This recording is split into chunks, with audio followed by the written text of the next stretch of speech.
Hello, ജീവിതത്തിൽ ആദ്യമായിട്ട് ഉണ്ടാക്കിയ ഒരു സാൻഡ്വിച്ചിൻ്റെ കഥയാണ് കേട്ടോ ഇന്ന് ഞാൻ പറയാൻ പോണത്. അപ്പോൾ അതിനായിട്ട് ഞാൻ അരിഞ്ഞു വെച്ചിട്ടുള്ള ക്യാരറ്റ്, ക്യാബേജ്, ഉള്ളി, തക്കാളി, പിന്നെ കറിവേപ്പില എല്ലാം കൂടി എടുക്കാം. ഇപ്പം നിങ്ങൾ ചോദിക്കും ഇതെന്താണ് ഈ ഒഴിച്ചിട്ടുള്ളത്?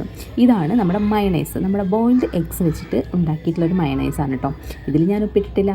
അപ്പോൾ നിങ്ങൾ വിചാരിക്കും ഉപ്പിടണ്ടേന്ന്. വേണം, നമ്മുടെ മയണൈസിൽ ഓൾറെഡി ഞാൻ ഉപ്പിട്ടുള്ളത് കൊണ്ട് ഇതിൽ ഉപ്പിട്ടിട്ടില്ല കേട്ടോ.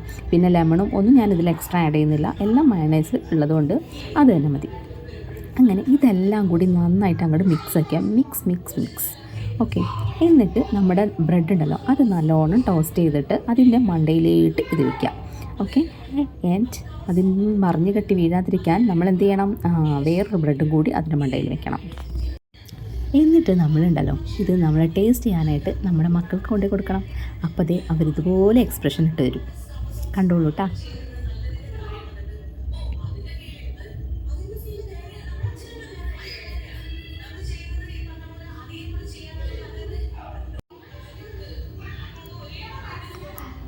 ഈ പറഞ്ഞത് എന്താണെന്നല്ലേ നിങ്ങൾ വിചാരിക്കുന്നത്? വേറൊന്നുമല്ല, സംഭവം നമ്മുടെ സാലഡിൽ ഉള്ളി കുറച്ച് കൂടിയിട്ടുണ്ട്. മാത്രമല്ല മയണൈസും കുറവായിരുന്നു. അതുകൊണ്ട് തന്നെ സംഭവം പ്രതീക്ഷിച്ച് അങ്ങ് കളറായില്ല.